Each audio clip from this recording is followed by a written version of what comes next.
प्रवीण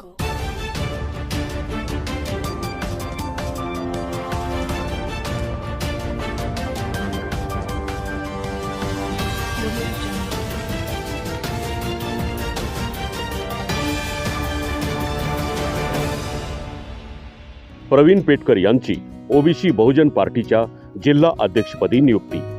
जिल्हाभरातून अभिनंदनाचा वर्षाव. नमस्कार, बहुजन इंडिया न्यूज टुडे मध्ये आपलं स्वागत आहे. आता पाहूयात काय आहे सविस्तर बातमी.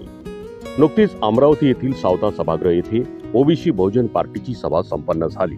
यावेळी माजी आमदार प्रकाश अण्णा सेंडके यांच्या नेतृत्वात ओबीसी बहुजन पार्टीची सभा घेण्यात आली. ओबीसी बहुजन पार्टीचे रजिस्ट्रेशन केले असून पक्ष बांधणीसाठी संपूर्ण महाराष्ट्रामध्ये त्याचं कार्य जोमानं सुरू आहे. ओबीसी बहुजन पार्टीतर्फे मागील झालेल्या लोकसभा निवडणुकीत 15 जागा सुद्धा लढवण्यात आल्या होत्या. आता विधानसभा लढवण्याची तयारी सुरू करण्यात आली आहे. प्रत्येक जिल्हा स्तरावर मजबूत पक्ष बांधणी सुरू असून त्याचाच एक भाग म्हणून काल अमरावती जिल्हा आणि महानगर कार्यकारिणीच्या नियुक्त्या घोषणा करण्यात आल्या.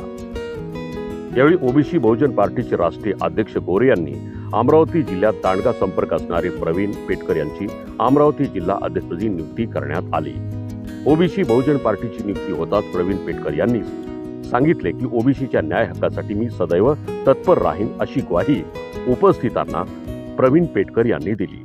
प्रवीण पेटकर हे झुंजार कार्यकर्ते असून जिल्हाभरात जनसंपर्क असलेले अनेक आंदोलने, मोर्चे, धरणे, निदर्शने यापूर्वी त्यांनी अनेक केलेली आहेत. ते एक लढाऊ कार्यकर्ते आहेत.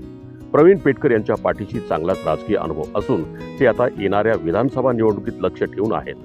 जिल्ह्यात ओबीसी नेतृत्व निर्माण करणार आहेत.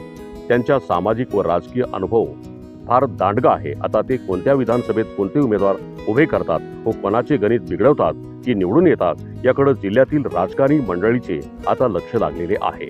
तसेच ओबीसी बहुजन पार्टीच्या जिल्हा अध्यक्षपदी प्रवीण पेटकर यांची नियुक्ती झाल्याबद्दल जिल्ह्यातून अभिनंदनाचा वर्षाव होत आहे. बहुजन इंडिया न्यूज टुडेसाठी मी राम बीडकर सह मुख्य संपादक मनोज बेळे, अमरावती.